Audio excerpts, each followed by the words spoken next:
చీకటి కలిగింది. చీకటి ఎప్పుడు ఏర్పడుతుంది? ఎప్పుడు ఏర్పడుతుందండి? నైటు ఏర్పడుతుంది 6 తర్వాత. మరి చలికాలం అయితే 5:30 తర్వాత, ఎండాకాలంలో అయితే 6:30 తర్వాత చిన్నగా చీకటి అనేది మొదలవుతుంది. కానీ ఇక్కడ ఆశ్చర్యం ఏంటి అంటే మధ్యాహ్నం 12 గంటల నుంచి 3 గంటల వరకు చీకటి కమ్మింది. ఆ సమయంలో చీకటి వచ్చింది అంటే ఎవరు పోయినట్లు? ఎవరుంటారు ఆ సమయంలో? ఆకాశంలో ఎవరుంటారండి? సూర్యుడు ఉంటాడు. సూర్యుడు ఉంటే మనకు ఎండ ఉంటుంది. సూర్యుడు ఉంటే మనకు వెలుగు ఉంటాడు. సూర్యుడు ఏమైపోయాడు అంటే మాయమైపోయాడు. ప్రభునందు ప్రియులారా, యేసుక్రీస్తు ప్రభుల వారు ప్రతి సంఘటన, ఆయన జీవితంలో ప్రతి సంఘటన కూడా ప్రవచనాత్మకంగానే ఉన్నాయి. ఈ మాటను మనం గమనించినట్లయితే ఆమోసు గ్రంథములో ఈ మాట ప్రవచనముగా మనం కనబడుతుంది. 8వ అధ్యాయం 9వ వచనం చదవండి త్వరగా. 8:9. ఆమోసు 8:9.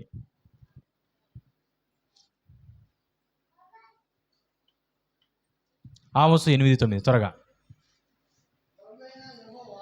ప్రభువైన యెహోవా, ఏంటండి? ప్రభువైన యెహోవా అంటే ఎవరండి? ప్రభువైన యెహోవా అనగా ఎవరు? ప్రభువు అంటే అధికారి. అధికారి అయిన దేవుడు. యెహోవా అంటే ఎవరండి? దేవుడు. అంటే అధికారి, సైన్యములకు అధిపతి అయినటువంటి దేవుడు సెలవిస్తున్న మాట ఇది. ఏంటన్నమాట? ఆ దినమున నేను. ఎవరండి నేను అంటే? ఎవరు? దేవుడు. ఏం చేస్తాడంట? చెప్పండి, ఏం చేస్తాడండి? మధ్యాహ్న కాలమందు సూర్యుని ఏం చేస్తారంట? మధ్యాహ్న కాలమందు సూర్యుని ఏం చేస్తారంట? అస్తమించడం అంట. అస్తమించడం అంటే ఏంటండి? వెనక కూర్చున్న వాళ్ళు ఒకవేళ ఇబ్బంది పడితే, అమ్మా మీరు కుర్చీలో కూర్చోమ్మా, పర్లేదులే. సవారమ్మా, నువ్వు చాలా ఇబ్బంది పడుతున్నావు, కుర్చీలో కూర్చో, పర్లేదులే. పెద్దవాళ్ళు ఒకవేళ ఎవరికైనా ఎందుకంటే చాలాసేపు ఉంటుంది, 3/4 గంట అంటే మనం కూర్చునే వాళ్ళము.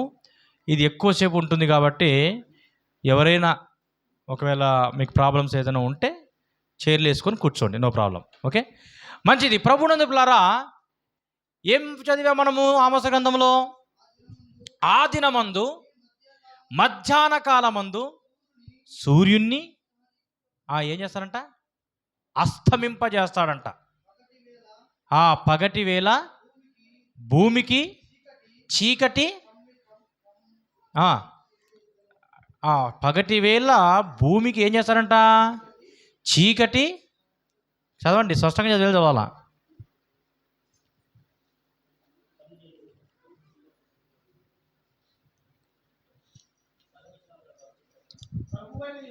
ప్రభువైన యెహోవా సెలవిచ్చినదేమనగా, ఆ దినమున నేను మధ్యాహ్న కాలమున సూర్యుణ్ణి అస్తమింపచేయుదును, పగటి వేళను భూమికి చీకటి కమ్మజేయుదును. ఏంటంటే పగటి వేళ ఏం చేస్తారంట? భూమికి చీకటి కలుగజేస్తారంట. మధ్యాహ్న సమయంలో ఏం చేస్తారంట?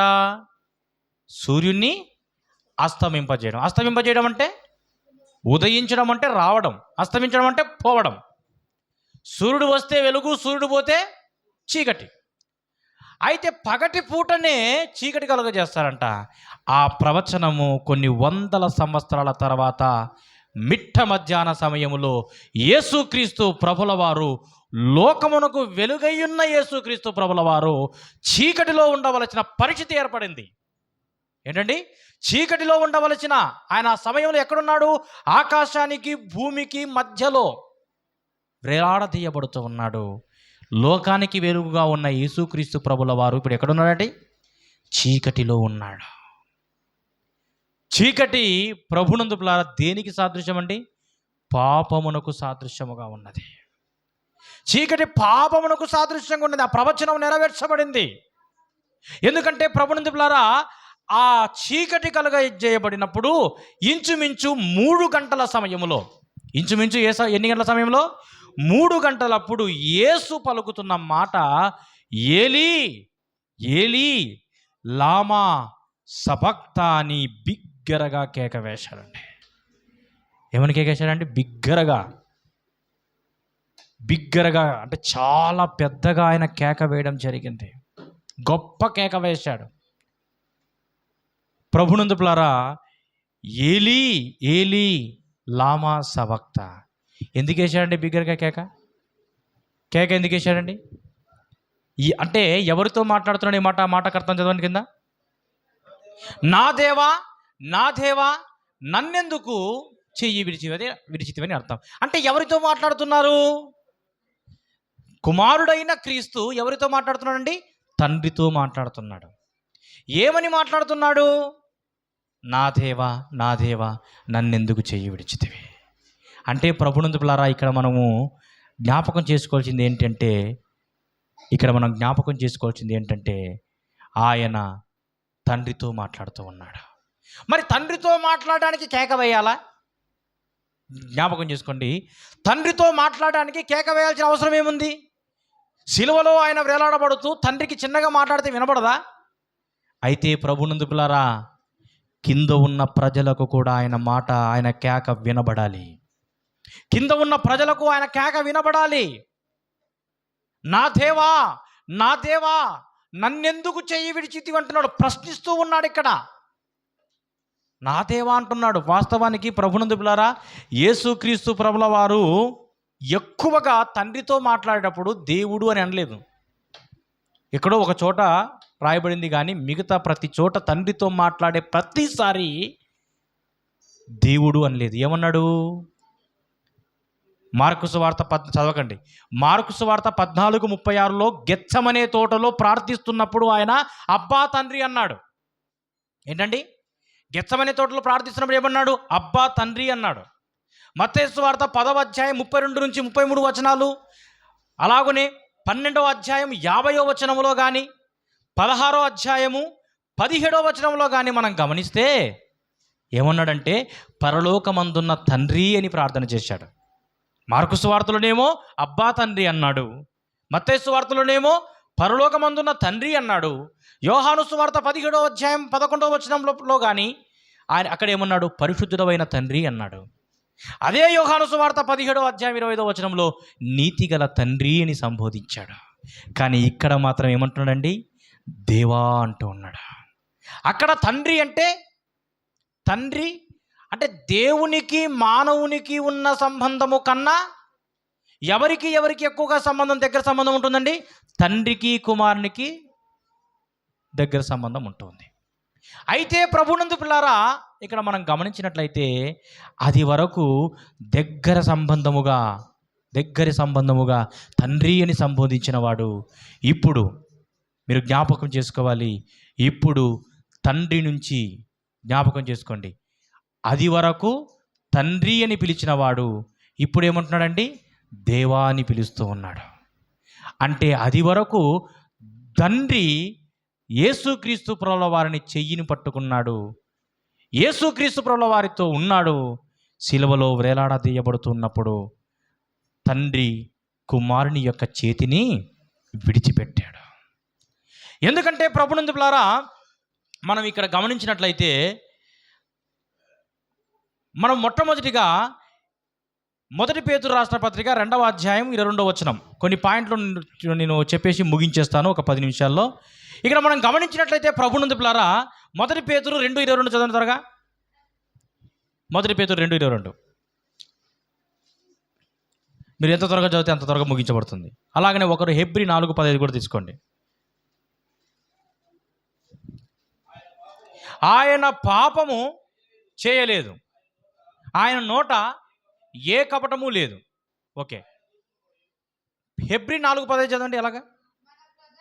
మన ప్రధాన యాజకుడు మన బలహీనతల యందు మనతో సహానుభవము లేనివాడుగా కాదు గాని సమస్త విషయంలో మన వలనే శోధింపబడినను ఆయన పాపము లేనివాడిగా జీవించాను. చూడండి ప్రభునందు ప్రియులారా, మనం గమనించినట్లయితే అది వరకు అబ్బా తండ్రి, పరిశుద్ధుడైన తండ్రి, పరలోకమందున్న తండ్రి అని పిలిచిన వాడు సిలువలో వేలాడదీయబడుతున్న సమయంలో దేవా అని పిలుస్తున్నాడంటే తండ్రికి కుమారునికి ఉన్న సంబంధము ఆ సమయంలో ఏమైపోయిందండి?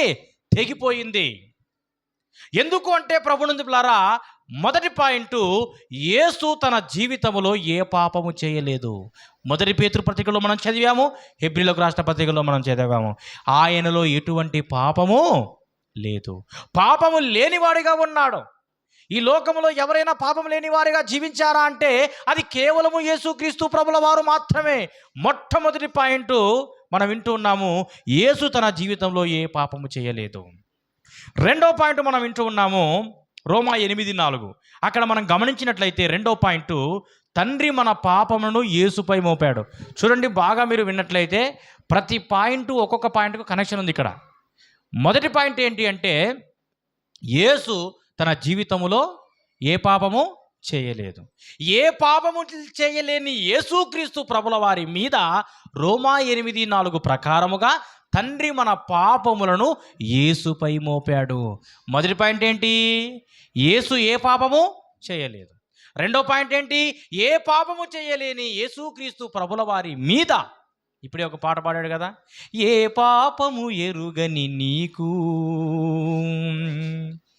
ఈ లోక పాపమే సిలువ వేసిందా, ఏ నేరము తెలియని నీకు అన్యాయపు తీర్పునే ఇచ్చిందా, మోయలేని మ్రానుపై ఉమ్ములతో నడవలేని నడకలతో తడబడుతూ పోయావా, సోలివాలి పోయావా, ఎవరి కోసమో ఈ ప్రాణత్యాగము, ఎవరి కోసమో ఈ ప్రాణత్యాగము. చూడండి ప్రభునందులారా, ఏ పాపము ఎరగని యేసుక్రీస్తు ప్రభుల వారి మీద రోమా 8:4 ప్రకారం, చదవడానికి సమయం లేదు కానీ మీరు రాసుకోండి, కావాలంటే ఇంటికి వెళ్ళి చదవండి.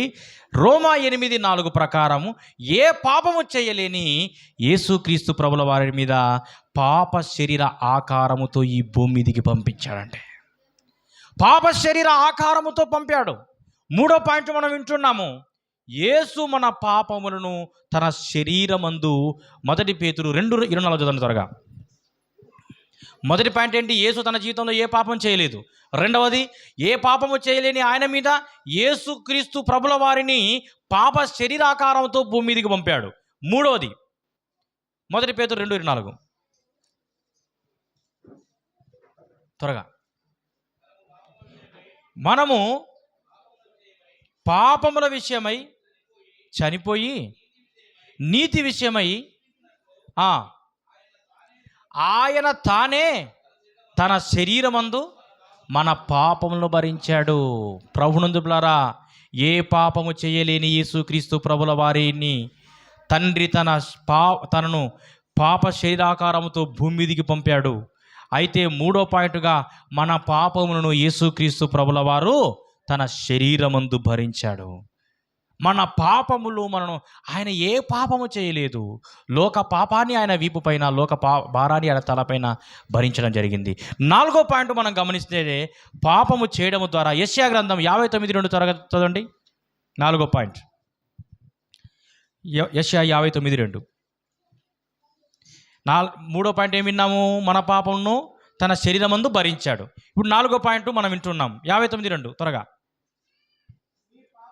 నీ పాపములు ఆయన ముఖమును మీకు మరుగుపరచెను కనుక ఆయన ఆలకింపకుండా. ఏంటండి? మనము చేసినటువంటి పాపములు అంట దేవుడు మనలను చూడడు. ఇప్పుడు యేసుక్రీస్తు ప్రభుల వారు మీరు శ్రద్ధగా వినాలి. యేసుక్రీస్తు ప్రభుల వారు పాపము చేయలేకపోయినా తండ్రి పాపములను యేసుక్రీస్తు ప్రభుల వారి మీద మోపినప్పుడు యేసుక్రీస్తు ప్రభుల వారు మోచారు. అర్థమవుతుంది అన్నమాట. మీరు శ్రద్ధగా వింటేనే అర్థమవుతుంది. ఎందుకంటే కనెక్షన్స్, ఈ పాయింట్లు కనెక్షన్ ఉన్నాయి కాబట్టి మీకు మళ్ళీ రిపీట్ చెప్తున్నా. ఏ పాపము చేయలేని యేసుక్రీస్తు ప్రభుల వారిని ఏం చేశాడు? తండ్రి పాప శరీరాకారంతో లోకానికి పంపాడు. ఇప్పుడు ఏం చేశాడు? పాపములను యేసుక్రీస్తు ప్రభుల వారు తన శరీరమందు మోశాడు. అంటే ఇప్పుడు ఆయన పాపిగా మారాడు. ఆయనలో పాపము చేయలేకపోయినా మన పాపములు ఆయన మోశాడు. మరి పాపిగా ఉన్న మానవుణ్ణి, పాపములు ఉన్న మానవుణ్ణి దేవుడు చూడడు. దేవుడు వారి చెయ్యి పట్టుకోడు. దేశమంతటా చీకటి కమ్మింది. యేసుక్రీస్తు వారిలో పాపం ఉంది కాబట్టి పాపమును దేవుడు చూడడు. కాబట్టి తండ్రి అయిన దేవుడు కుమారుడైన క్రీస్తు యొక్క చెయ్యిని విడిచిపెట్టాడండి. అయితే ప్రభునందు పిల్లల చివరి పాయింట్ ఏంటంటే, 5వ పాయింట్, యేసు మన పాపములను భరించడం వలన దేవుడు చెయ్యి విడిచాడు. అందుకే ఆయన అంటున్నాడు, నా దేవా నా దేవా నన్నెందుకు చెయ్యి విడిచితివి. 5 పాయింట్లు మనం విన్నాము. పాపము చేయలేని యేసుక్రీస్తు ప్రభుల వారిని తండ్రి అయిన దేవుడు శరీరాకారంతో పంపించాడు. మన పాపమును ఆయన మోసాడు. అందుకే పాపము దేవునికి ఉన్న సంబంధాన్ని దూరం చేస్తుంది. కాబట్టి ఆయన చెయ్యి విడిచాడు. ఈ మాట కీర్తన 22:1 కూడా అక్కడ మాట రాయబడింది, నా దేవా నా దేవా నన్నేల విడనాడితివి. కాబట్టి ప్రభునందు పిల్లారా, ఈ మాటలు విన్న మనము, అక్కడ ఉన్నటువంటి వారందరూ కూడా ఏమనుకున్నారంటే, కింది వచనాల్లో మనం చదివితే ఈయన ఏలియాని పిలుస్తున్నాడేమనుకున్నారు. అసలు పట్టపగలు చీకటి కమ్మింది కదా అని ఆలోచన చేయట్లే. పట్టపగలేంటి, మధ్యాహ్నం ఏంటి, చీకటి కమ్మడం ఏంటి అని ఆలోచన చేయట్లేదు. కానీ ఆయన మాట్లాడుతూ ఉంటే ఈయనేంటి ఏలియాని పిలుస్తున్నాడు. ఒకడేమో చిరకాన్ని తీసుకొచ్చి ఆయనకు అందించారు. కొందరు ఏం చేశారు, ఏలియా వచ్చి ఈయనను రక్షిస్తాడేమో అని ఆలోచన చేశారు. అయితే ప్రభునందు పిల్లారా, తండ్రి అయిన దేవునితో ఆయన ఆ వేదనతో మాట్లాడాడు, తట్టుకోలేకపోయాడు. అది వరకు ఎన్ని బాధలు, ఎన్ని ఇబ్బందులు భరించినప్పటికీ కూడా ఎప్పుడైతే తండ్రి తన చెయ్యిని విడిచిపెట్టాడో ఆ బాధ ఎక్కువైపోయి కేక వేశాడండి, నా దేవా నా దేవా నన్నెందుకు విడిచిపెడితివి అని. కాబట్టి ప్రభునందు పిల్లారా, ఈ వాక్యాన్ని వింటున్న మనము పాపములు చేసినటువంటి వారమైతే ఆయన మనల్ని విడిచిపెడతాడు. క్రీస్తునే మన పాపములు ఆయన మోసాడు కాబట్టి క్రీస్తు చెయ్యిని విడిచిపెట్టాడు. అయితే మన చెయ్యి ఆయన విడిచిపెట్టకుండా ఉండాలి అంటే మనము పాపము జోలికి వెళ్ళకుండా పాపమునకు దూరంగా మనం జీవించాలని మనవి చేస్తూ దేవుడు తన మాటలు దీవించి ఆశీర్వదించునుగాక. Amen amen. హానోకు మరి దారిలో ఉన్నాడు కాబట్టి నేను కొంచెం సమయం ఎక్కువగా తీసుకున్నాను. ఇప్పుడు దాదాపు దగ్గరకు వచ్చింటాడు. మరి మిగతా మాటలు మరి 15 నిమిషాల్లో ముగించాల్సిందిగా మనం చేస్తున్నాం. అన్నమ్మ గారు ప్రార్థన చేశారు. అన్నమ్మైకి